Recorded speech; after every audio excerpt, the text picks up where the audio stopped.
Good afternoon, this is Jack from the Artshop.net, and this is an intraday video for Tuesday the 17th of April.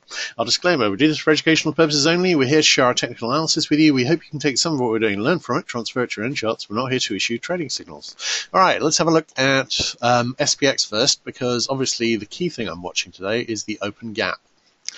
We haven't filled it yet. The gap is from 27.11.93. We've got pretty close, but we've definitely not filled it. We could be forming a short-term bull flag to fill it later. We're already on short-term sell signals, not I think on SPX. No, not quite. But on NDX, that is a 15-minute sell signal that is brewing, and that is a 15-minute sell signal on RUT that is fixed. Is it going to fail here? Well, I don't know. But I think this is the key area of the inflection point. The trend line set up, if this is a rising wedge, and it sure looks like a rising wedge. I was saying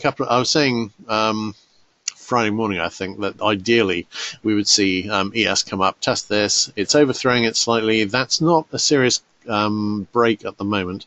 This could well just be a bearish overthrow for a return and head back down to retest this low. So at the moment we haven't broken resistance. We're still in the inflection point. This sell signal failed, but a bunch of other buy signals have made target. If we have a look, one concern I had was that we had daily buy signals. That is, and obviously the day hasn't finished yet, but unless we see a very strong push up over the rest of the day, sorry, a very strong push down over the rest of the day, then the weak RSI 5 buy signal on the SPX daily is making target. The full RSI 5 buy signal on the NDX daily is making target. And the RUT full RSI 5 buy signal on the daily is making target. So that's a whole load of sell signals out, buy signals out of the way. If we look at the 60-minute chart, this is RSI 14 buy signal has reached the possible near miss target. It doesn't need to go any higher. We don't have any negative divergence on the RSI 5 though, I would note. If we're looking at the NDX, then this RSI 14 buy signal has made target. We haven't got any negative divergence on the RSI 5 either. I'd prefer it if we could see negative divergence on the RSI 5, but it's fine that it can't. And obviously we made the RSI 14 buy signal on the 60-minute on RUT a while ago. No current divergence. On the 60-minute chart, we've got plenty on the 15-minute. So we shall see how this goes. We're actually at resistance. This is the wedge overthrowing. We should fail here on this setup if we are going to fail. If we don't, then we're looking at scenario 2, and that scenario is this triangle here. Because there's three scenarios here. The first of them has us failing here. The second one is we are heading up to triangle resistance, which is currently in the 2750 area, and that would be the next area of possible resistance. This is my least favorite scenario of them, but it is a possible. My favorite scenario is the one where we would fail here, and then the scenario after that is where we make the IHS targets. That IHS target on SPX is in the 2792 area. On NDX, let's have a quick look. Right, on NDX, we would be breaking through this, again, breakaway gap here, and we would be making it up to the 6945 area. And on RUT, the IHS target is pretty much a retest of the this high, which is almost at the all-time high. So it's a retest effectively of 1609. That could be part of a much larger triangle. Actually, it really could be. So I would be favouring this at least to make the target on NDX. If we saw a break up here, that is. NDX, actually, that's not far away too. So if we were to see that triangle scenario play out on SPX, we'd probably see the IHS's make target on both NDX and RUT. So we shall see how that goes. All right. So anyway, we're not through resistance. We have negative divergence on the 15-minute chart. If we are going to fail here, we might see a spike down and retest and then fail. I don't see an obvious topping pattern here at the moment, so we shall see. I don't think the odds favour it going down a lot, even if it is reversing here, down a lot here today. So it might well be that we'd be waiting for any real declines until the cycle trend days on Wednesday and Thursday. All right, this is NQ. We were testing and slightly over the. We were testing this trend line resistance. There may well be a trend line here, but I do not have the data points yet to identify it. It's going to be easier to identify after we've made this high as and when. You can see we are halfway to the IHS target, and it's a nice IHS. It may well be, well, I mean, if we break up, we've got a very obvious target there, so we'll see how that goes. All right, TF can't show you the chart right now. DX. Now, DX is very, very important here because the question is this A, B, C? I.e. this was the move down to triangle support, and this time we've almost made it to triangle support. Or is the triangle already done? Nice falling wedge here. That falling wedge has broken up slightly. Now it may be that this falling wedge is going to break down. And if we came back here, broke down with any force through 88.9, then chances are that's exactly what we were doing here. And this would open up a target basically at a retest this low, and that of course is where we're expecting the next move to go. But it may well be that what we're doing is forming a reversal pattern to go up, and that what we're looking at here is A, B, C, D, and E. However, I would note that E only needs to be a partial wave. I'd expect it to probably get a little further than this, but it wouldn't technically. This could be E right here and fell right here. So watching this with interest, watching this with particular interest because this has a very, very big impact on, in all likelihood, on GC and HG. So watching that very carefully. It may, in terms of recent correlations that Stan's been tracking, have quite an impact on CL as well. Now, Stan's thinking that while CL is going up, sorry, DX is going up, CL's like to be going down. So obviously we're at an inflection point here on CL. We have a nice double top that's broken down this morning below 66.50, and I've got this previous high, I think it's 66.76. This needs to be respected. If it isn't respected, then chances are this is a Janus flag, and we're going to head straight back to a minimum target of 67.75. That could be the second high of a double top, but I wouldn't see anything obviously strongly favouring it being the second high of a double top. It may well be that we'd just be forming a larger channel or such like. I don't have one drawn in yet. We'll have to see how it goes here. But the first sign is a break over this trend line, and I've now got that in about the 66.4 to 45 area. Watching that with great interest. What I would much prefer to see this do is head down. The double top makes the target 64.25 to 64.5 area. That would be a much better fit across the board. And that is what I would like to see here. But I am wondering about the whole of the weekly pivot so far, and it is obviously weighing whether or not it's going to break over the declining resistance trend line, but we shall see. If it does, then I'm not optimistic about oil shorts here, and it may be that when we retest 67.75, we will go straight up. So my enthusiasm for oil shorts here is strictly on the basis of this double top down to this target area. We could go as low as the monthly pivot. We could go a shade lower than the monthly pivot, but I'm really not expecting to see any lower than that. So we shall see how that goes. Right, NG.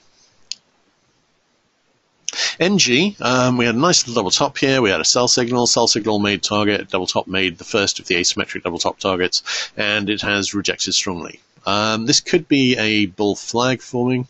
I think really the way I'm interpreting this is break up through resistance trend line. It was a nice resistance trend line. Back test and go. As soon as we make a high over 2.78, I think that opens up Stan's target in the 2.8 area. He's talking about potentially higher. The retest of this high here would be at 2.831. I like it higher, and I'm not seeing any obvious reason for this to go down. It could do, but this looks like a bull flag forming. I'm expecting to see at least a retest this high. Could we fail there? Yeah, sure we could, but I think it's more likely we would go up. GC. Now, obviously, as I said, this is heavily dependent on what's happening on DX. So, and we don't know yet fully what is happening on DX, but it's almost made the double bottom target here. In fact, as it's an asymmetric double bottom, it's already made the first of the targets, which is based on this high here, and the second one is this low here and this low here.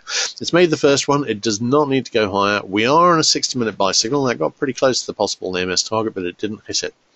I'm leaning towards possibly a bit more upside, but after that it's really about where DX is going to go. If DX is going to start a strong push down, and it could, and really I'm looking at that 88.9 area support to see whether it does, then GC is going straight up from here. If if we are talking about DX doing a larger rally, then this may well be A, B, C, and I've got two big support levels I'll be watching. Three almost. Monthly pivot at 1333, obviously. We're testing the weekly pivot at the moment.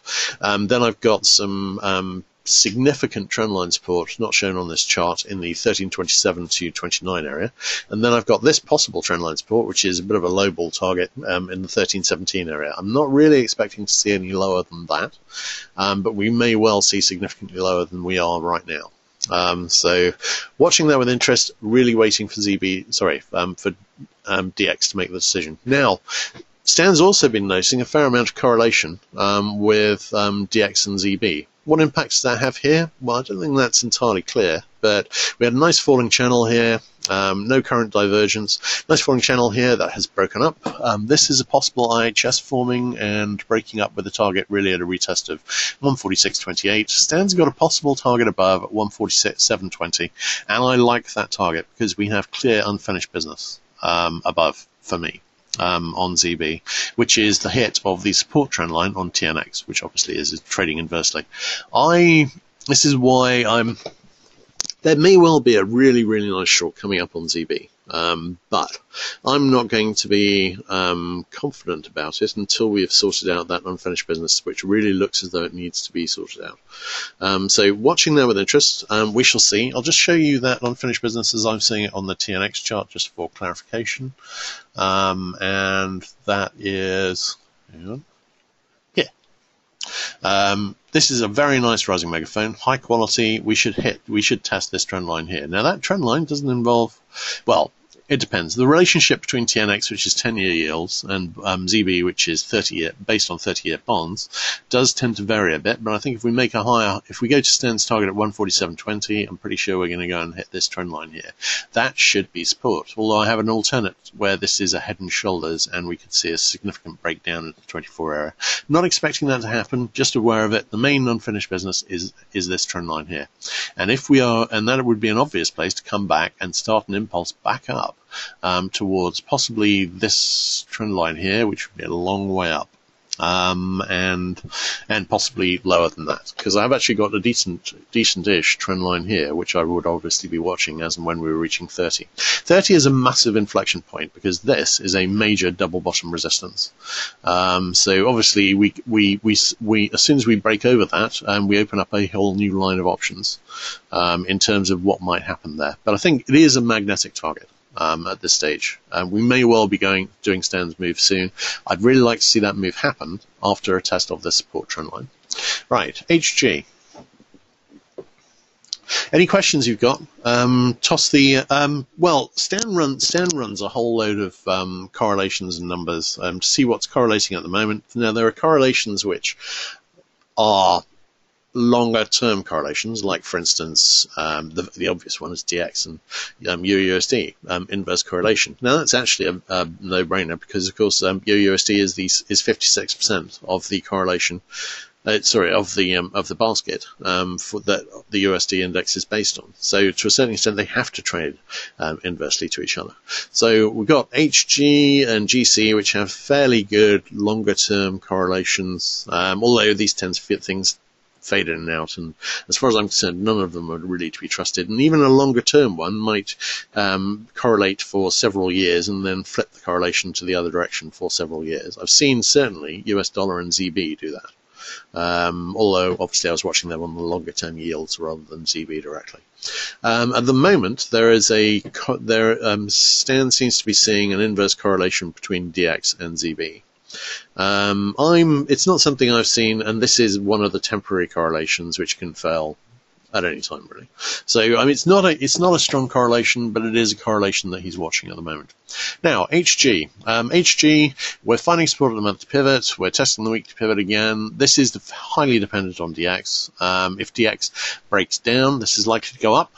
If DX breaks up, which I'm not expecting it to do a huge amount, but we could certainly go significantly higher than this, then of course HG can do another leg down. Ideally that target would be at this trend line here in the 3.0125 area, and this would be A, B, C, and I gotta say this looks like a B.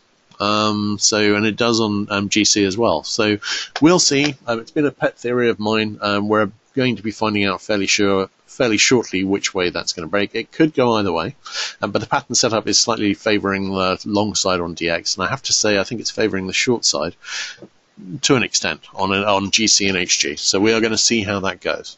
Right, KC. KC has headed lower. I've got possible channel support in the 1.145 area. I've got a possible weak 60-minute buy signal brewing here. I'm not expecting this to go an awful lot lower, and then I'm expecting a big reversal back up, which would then need to break over this declining resistance, which is in the 1.208 area. We'll see how that goes. I like it long quite a lot here. Not as much as I like sugar, but I like it along a lot. Sugar. Sugar has come back, retested this low. We've got a possible double bottom set up. We're still on a 60-minute buy signal. I'm taking them less seriously at this stage after they've almost reached the possible near-miss target. But this is a nice reversal setup. I've got positive divergence on big time frames. We're just waiting for the breakup, and it could well be from here. I was talking about needing a possible retest of this low here. We no longer need that retest. It could go directly up from here, and I would like it to. I am long sugar. CC. We had a beautiful head and shoulders set up forming here, and that has obviously not happened because we never got back to the neckline. In the short term, we broke higher. We're on daily sell signals still, and I'm expecting to see some more downside, but it's not going to be the head and shoulder pattern, which would have delivered a really nice move. So I'm sorry to see that go. What I would say is we have formed a 60-minute sell signal that is fixed, so we're on 60 and daily sell signals. I'm expecting to see at least some more downside. If it's significant, I'd really be looking at the monthly pivot for a move. If we form another reversal pattern, then maybe we could go lower. But it's not particularly encouraging that this one got so far and then just gave up the ghost. We shall see. CW. Yep, I'll talk about that when we get to JPY. ZW. I've got. We've had the channel, it's broken, and I think this is probably going to be the second low of a double bottom. I like it long. So I would say on the bigger picture, there is a case for a limited move here and then a retest of this low. Stan's not really expecting to see that. He may be right. And we may head straight up. We are testing broken resistance. This would be a good place to move up from, and we may well move up from here. GBP USD.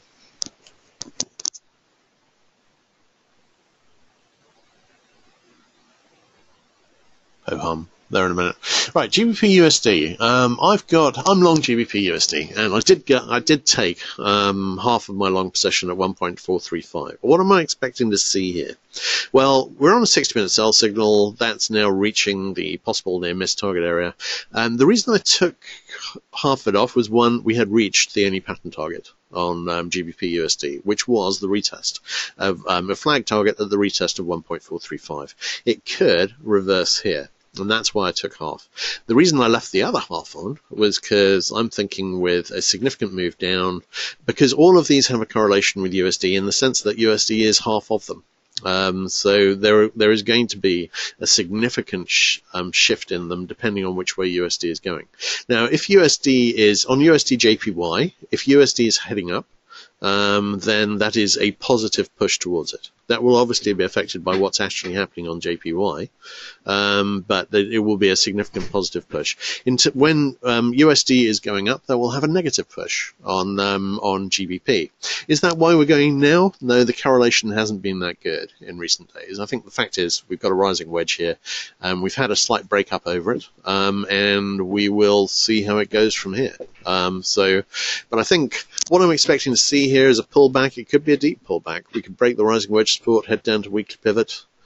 I'd be surprised to see monthly pivot. But really, I think we're likely to be in a topping process. But as and when USD has a significant move down into the into the 87s, I'm expecting to see a last move up, and I've got possible targets up to about 1.49, 150 as potential areas in which that could top out, and that's why I left the other half of the GBP USD long run. Still like this to the long side. I'm looking for a retracement here. That could be a significant retracement. But after that, I'm expecting to see a minimum a retest of this high here at 1.4375. After that, well, I think we're in a topping process for GBP to reverse back down to at least the 1.2 area and maybe lower. This is one of the most important shorts of the next few months that we are looking at here. And I'm watching it very carefully, but I don't think it's quite cooked yet. I did not go short when we reached 1.435. I think we could get a better entry. And thing is, I think we're likely to see a better entry. Right, EURUSD. EURUSD obviously trades strongly inversely to DX, and for very, very good reasons. This is about the most reliable correlation you can get, because the USD index is calculated in large part inversely proportionately to EURUSD. Now, this is a potential double top. If we are going to see a significant push further up on DX, then we are going to see a break below weekly pivot, monthly pivot support in the 1.2311 to 1.2331 area, and then we're probably going to see a retest of this low or pretty close to it. We should see a nice push, and that would take us back probably to the triangle resistance on the DX triangle.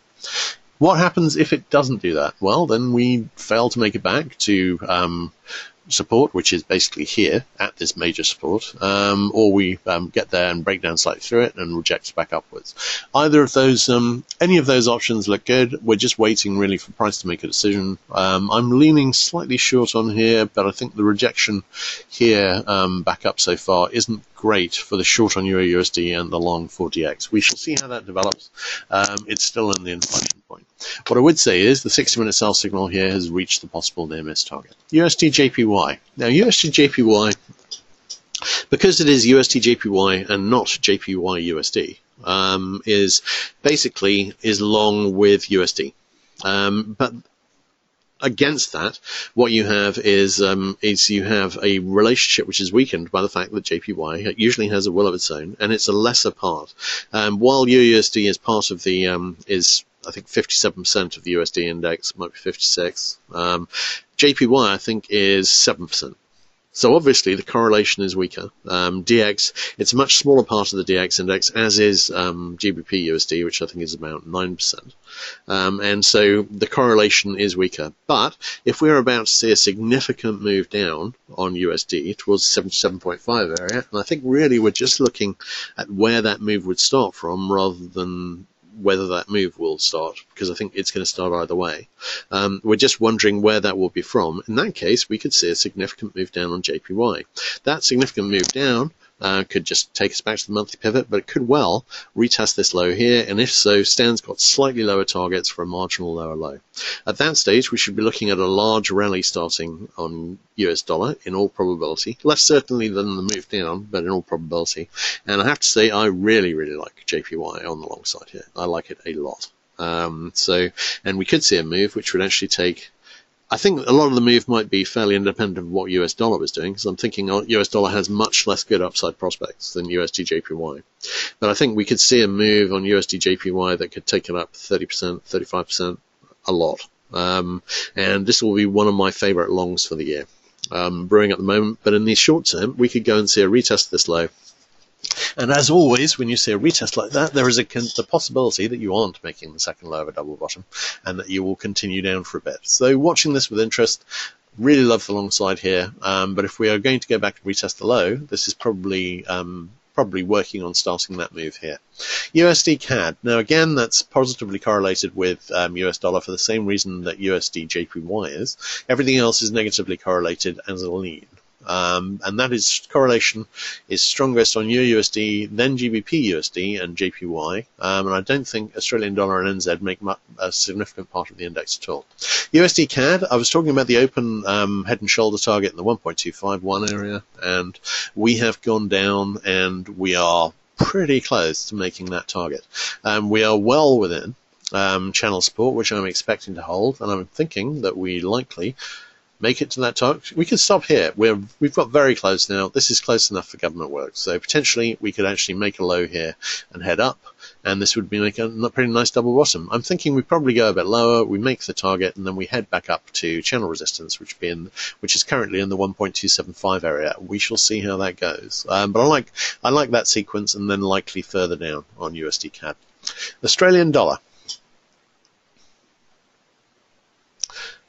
The Australian dollar setup here is we have this nice rising wedge. It broke down. It could just be expanding into a larger pattern, but we could well. The obvious target below is strong support, monthly pivot, weekly pivot, 77.42 to 45. I'm thinking we're probably going to make that test, and I'm not seeing any very strong reason to think we're going to break down through it, but we could do. We've got a weak 60-minute sell signal fixed, but if we're going to break down through a significant support level, I'm not really going to be looking at that for the reason we broke down through it. I like the upside here, expecting to see a bit of back test first. NZ, I would say, has got a better short setup here. We've got the head and shoulders here, that we broke that one, and we made one with a much better sized right shoulder, which is down sloping. We are testing that neckline. We're either going to fail directly back into a retest of this high just under 74, or we're going to continue down, make the target, which would be a reasonably good match with this trend line here, which is in the 72.5 area. So I think we're in the inflection point now. No current divergence. My lean would be slightly towards seeing a fail here and a retest up into 74. Looking at NZ and Australian dollar as a whole, because those do tend to have a fairly high correlation to each other. But it could go the other way. We shall see. All right, let's have a look at questions. I think I've answered a lot of them as we've been going along, but I shall stop the recording.